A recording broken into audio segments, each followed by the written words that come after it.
lòng mẹ bao la như biển thái bình rạc rào. Tình mẹ tha thiết như dòng suối hiền ngọt ngào. Lời mẹ êm ái như đồng lúa chiều rì rào.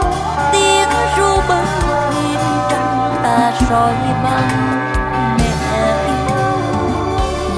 Mẹ thương con như dần trăng